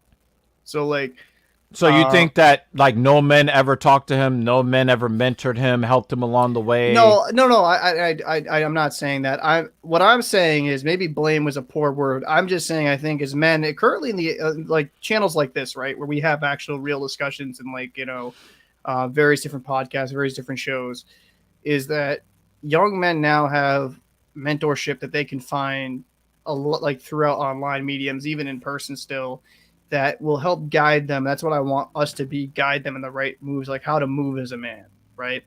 And I'm hoping, yes, there's a lot of broken relationships in the older generation. I'm hoping with like podcasts like us on a smaller scale or like different shows, like we educate men on how to maneuver and how to mentor them and proper, like how to have proper interactions, relationships, proper life financially, where they Yeah. can properly raise a family. Because I Right. do think that is a major issue because I listen, a lot of people don't know how to raise a family because their home was broken. And I can't, it's hard for me to relate completely, right? Just I'm being transparent. It's very hard for me to relate in that because I didn't grow up in that, but I can completely sympathize and be empathetic to it that like some dudes don't know how to like really be firm or take that, leading role. Like I've had to be in a lot of ways a father figure to a lot of my friends because Mm-hmm. they grew up into a single mom household and their dad was never around and like they had too many feminine tendencies. I'm like, yo, like you need to get like nut up or shut up. Like you can't be, I'm just being honest, you can't be a pussy. Like you gotta there's certain things in life you gotta know how to maneuver it. Yeah. You can't be, you can't be acting like a fucking woman and expecting respect from men. Yeah. So Or respect from women. yeah, Women won't respect you either. Don't let what you hear from these womanists. And again, and I've said it once, I'll keep fucking saying it. All the shit that womanists keep telling men that they need to be, they're not attracted to any of those traits. no.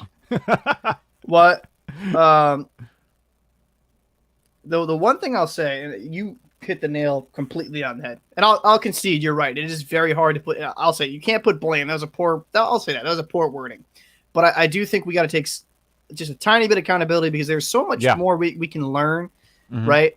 Where we can learn in like from different mediums and kind of learn how to maneuver. It's way harder because if you don't have that male figure, it doesn't have to necessarily be a father. If your father, like for whatever reason, is not in your life, like just some type of older male role model. But like when it comes to women, the funniest thing is like these big feminists, like third wave feminists, is that what you call them now, or fourth wave? I don't know what the fuck you call them, where they just want to kind of get rid of masculinity as a whole.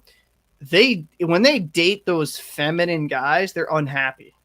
Oh, they have no respect for them. They have no whatsoever. respect because they walk all over them, and then it's funny. Even some of them, the funniest part Do you is know? some Do of you them know the group of people will date the people they hate. Do you know the people they criticize as the people they'll date? Do you know? Do you know the group of men that womanists hate the most?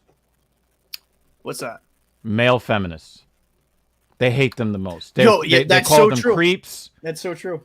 They call them That's so incels. It's so funny. Like they have. It's weird. It's so weird how the guys that listen and this is who said Myron Gaines. Shout out to Fresh and Fit podcast. Myron Gaines said this. Myron Gaines said this. He says women give horrible dating advice to men. Horrible. Right? It's really weird how both Traditionalists and Xenon are saying the same exact thing. and one is on Twitch. Again, we've all heard this shit. We've all heard it. All of us. Right? And I think a lot of us are kind of getting tired of the bullshit. It's like, listen. Myron Gaines says, don't take dating advice from women because women will only say out in public what is politically correct. Oh, I want a nice guy. I want a guy who's going to treat me nice and be good and nice.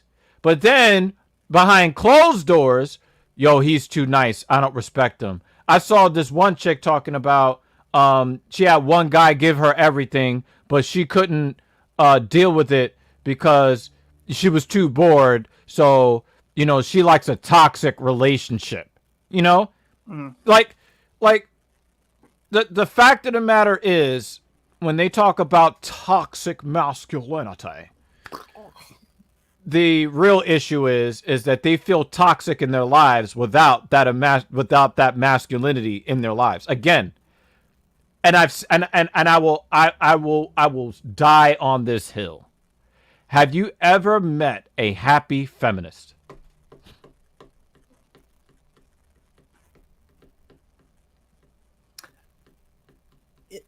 No, it's. I really, I can't, like, I just can't. I'm not even being sarcastic right now. I'm I trying to mean, think, because I know anytime do. I ask a question, I hear fucking crickets every time. Every time. And I'm not going to name names here. And she's a feminist. Why do But we need to? she's a lesbian. But even her, right? And she's not looking for some dick. But even her, she's just like so miserable, like just all the time. And Yep. I get it. Certain issues are important, all this stuff. But I'm like, yo, like, do you have anything positive to fucking say? Like anything? Like just a fucking Debbie Downer, yo. It's like, what the fuck? Like, just smile, bro. Like, you living, you good. Even like, when Debbie goes down on her, she's still a Debbie Downer. yo, yo, that's a bar.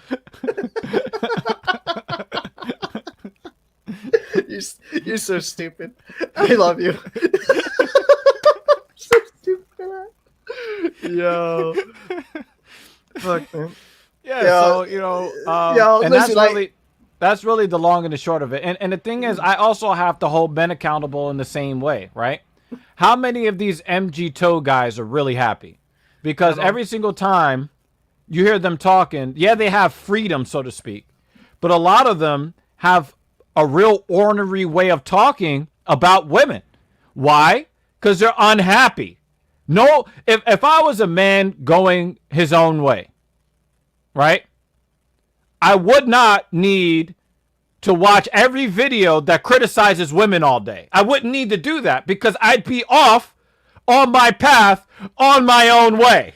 I wouldn't need to be like, I have to watch every video that criticizes women. Like, you wouldn't need to do that. If you were truly happy going your own way. I think those MGTOW guys, I think they're just truly unhappy. Like, they truly are. They're not.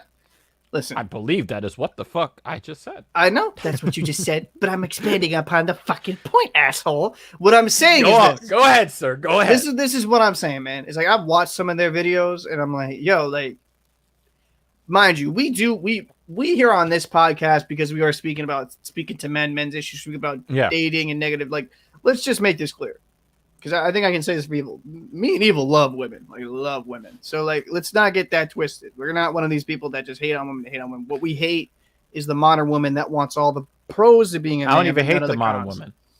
I hate the behavior. No, well, yeah, exactly. Hating the behavior, on all the pros, on all the negatives. But that being said, when I watch those things, I fucking cringe from the MGTOW guys. It's like, yo, like, oh, fucking, like they'll be in their new car, they'll be in a drive video. I forget what channel I was watching one time. Check out what Blind Bat just said. This is pretty good.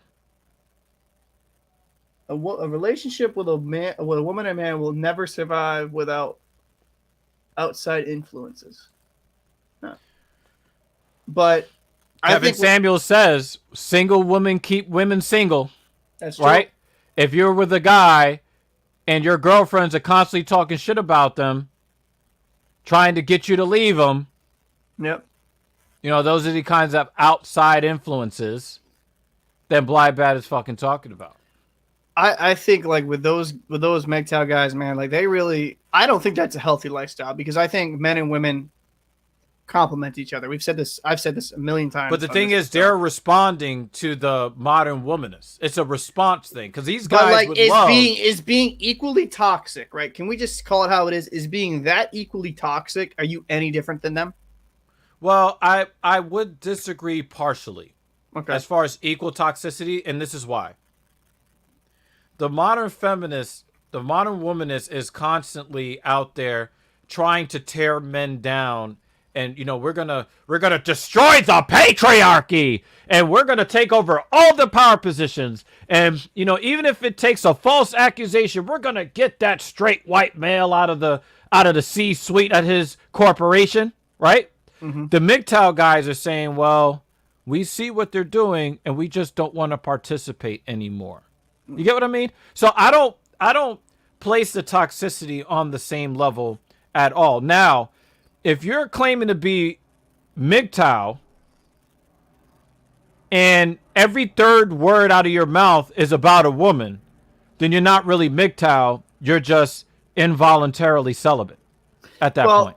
Well, like, I guess maybe that was just the videos I've watched, I've seen that pop up because you get interested to like research it. It just always seems like they're this, like you said, ordinary, like celibate, like involuntary celibate guy that just can't get no pussy. And it's just like, like I don't know. That's just from my there's perspective. two guys. There's two guys I got to give a shout out to. Okay. Who are kind of like on the MGTOW side of things. Mm-hmm. The Casual Bachelor. Okay, he's out in New Zealand.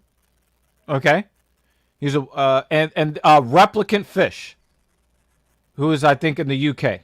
Okay, where these guys come from is we need to hold women accountable, and we also need to hold men accountable.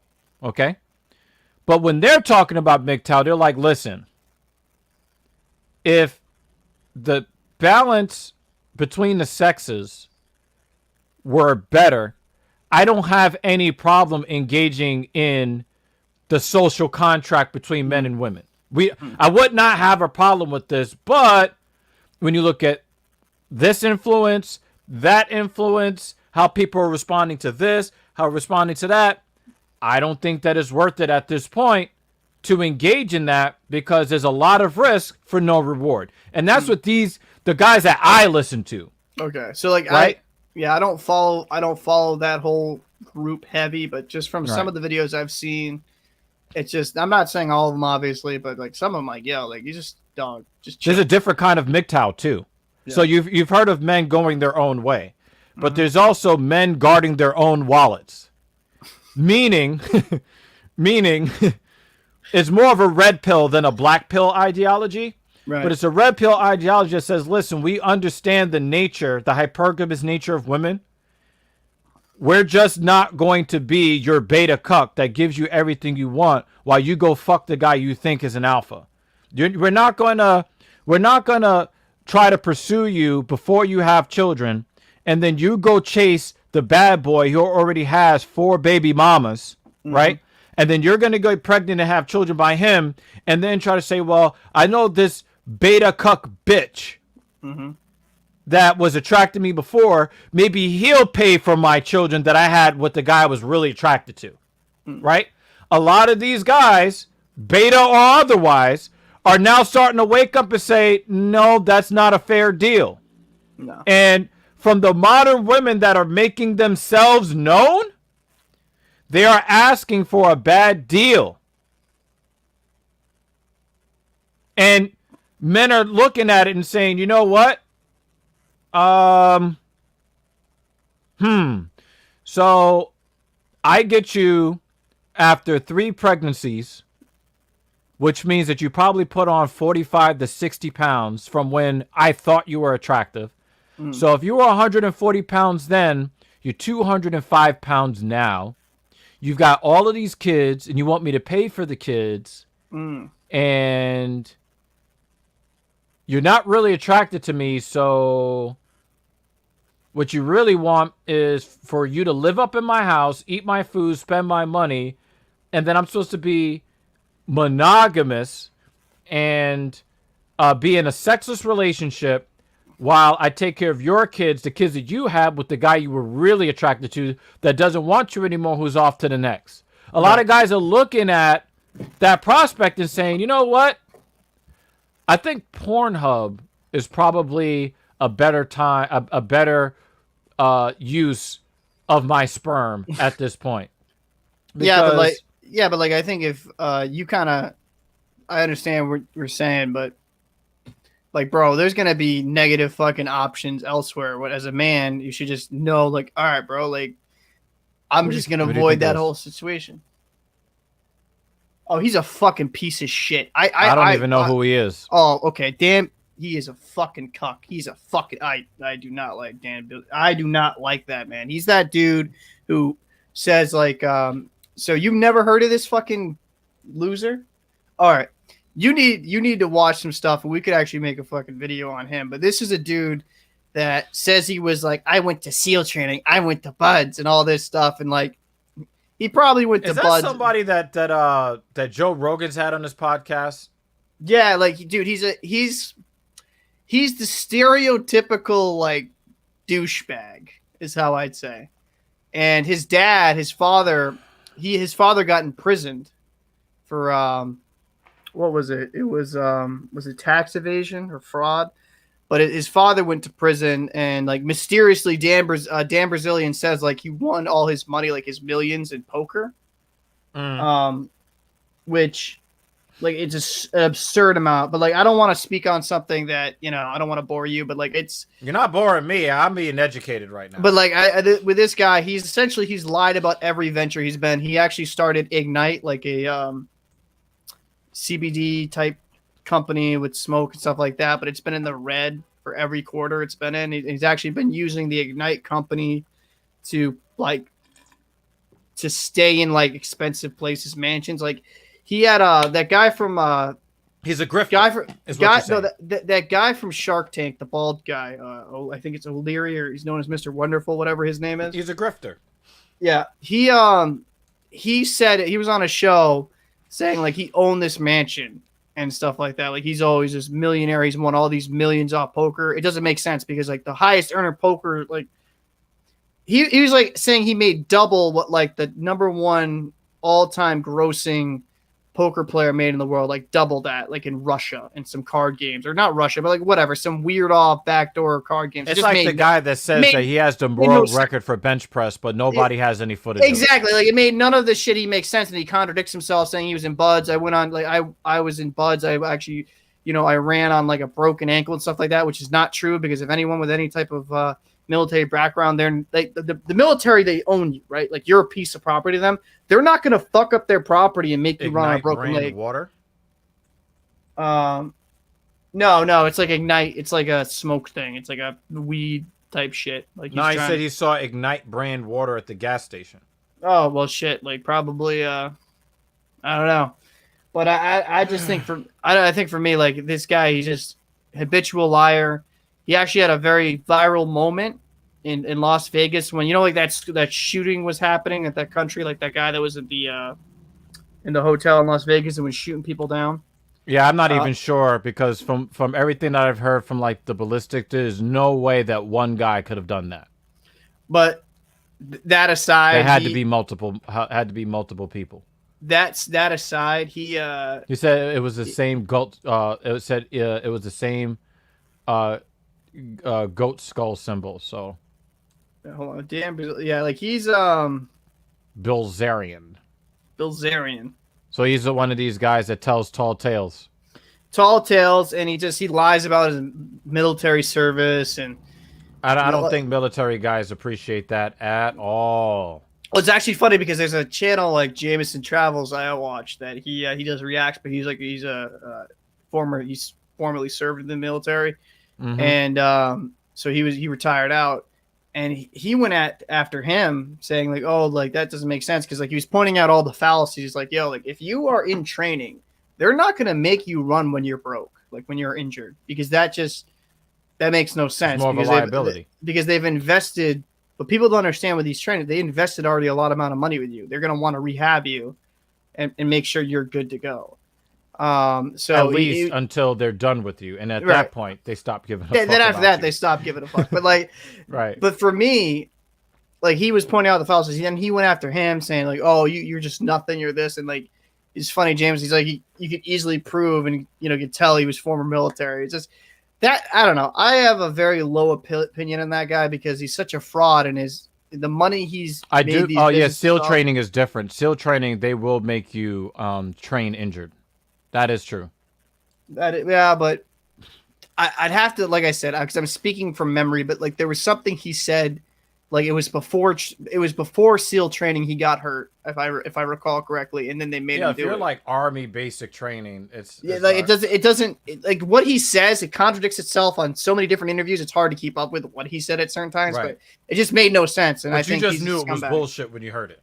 Yeah, absolutely. As somebody who went to a maritime academy, has friends that have been in these fucking trainings, have served overseas. I know a few SEALs. Even they were telling me like that makes no sense, like at all what he said.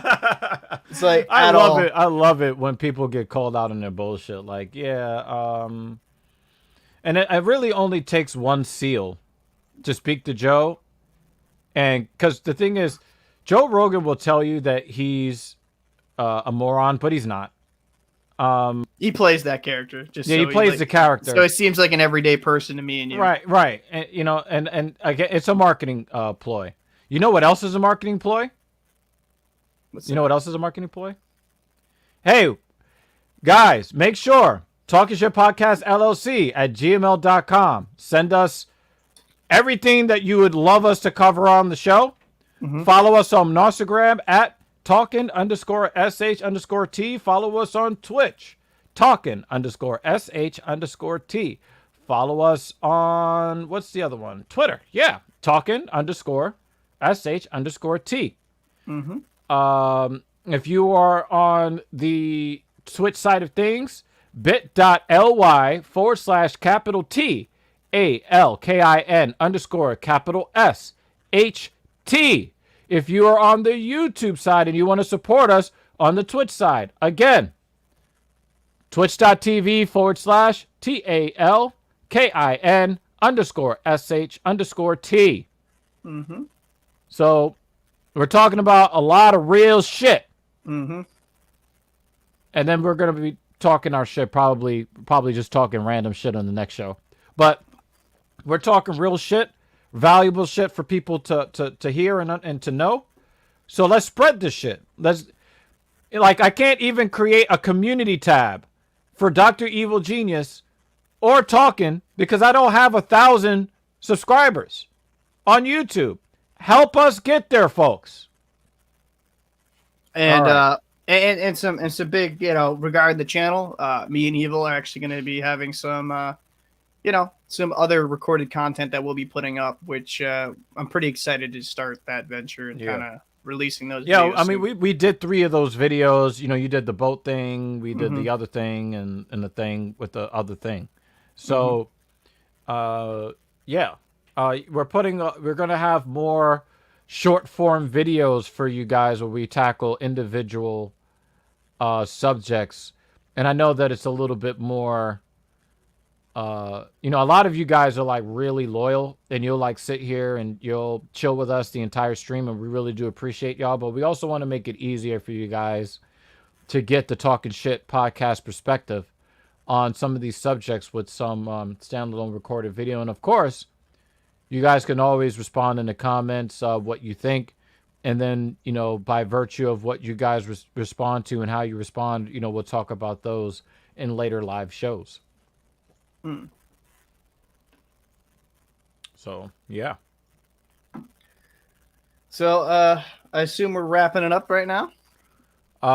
And you guys should also be wrapping it up too, man. Don't let that chick tell you that, she's on, birth control unless you've seen her pop that pill and swallow it down.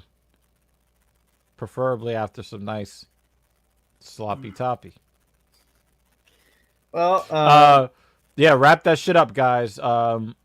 Because even worse sometimes in the STDs, man, is going to family court, getting your checks garnished because of child support. Don't let that be you. No, don't let it be you. Yeah, and again, and I'll reiterate this, society, like, there are elements of society that wants to separate us from our women. Don't let them win. Understand that there are very good women out there, and there are more good women out there than there are entitled, angry, masculine, etc., etc., etc., etc. There are way more good women out there than there are bad. It's just that, A, we need to make sure that we're the best version of ourselves so that we can show that we're competitive so that the woman will be naturally attracted to us. So those women that are not flapping their gums, they're going to start sliding your direction. Women that you may not have even noticed before, they will reveal themselves when you are the man that you're supposed to be. So that's what your responsibility is, folks. Make sure that you're on your grind. You find out whatever your purpose is, whatever your calling is, and you become the best at whatever it is that you do. So, and I'll just say this as a quick side note to what Evil is saying here is that listen, you're gonna go through a bunch of probably shitty options. You're gonna have shitty experiences, but man, there's definitely a lot of good women out there. Sometimes you just gotta fucking skim through the bullshit to finally find the gold. But yeah, I definitely co-sign everything is Evil saying. You got to work on yourself. Be that masculine man. Be that role model you want to be to really be that attracted to that woman. Because women aren't attracted to feminine men. I'm just saying, putting it out there. It's a fucking None fact. of them. None of them are. None of if them. they're telling you, they're lying. If they keep lying to you, they're not worth being in your life. Yep, So, they're lying to you so that they can bilk you for the little bit of nothing you don't even have. Like 33% of women admit to using men for free meals that they're not interested in, which means the actual percentage is higher than 33%, because how many people are really going to admit that they're out there doing narcissistic shit? Right? right? 100%. So, guys, don't be that guy. Make sure that you are standing out in the environments that you're in, and then you do your due diligence. You know, she's got to have more than a fat ass and some nice titties. That stuff is nice to have, but newsflash, every woman on the planet was born with buttocks and breasts. Yep, facts. Right? And So you need to be looking older, for it what goes away. differentiates her from other women, not evaluating her on the lowest common denominator. So, we signing off. We up out of here. Have a wonderful evening. Drink lots of water. Peace. Peace.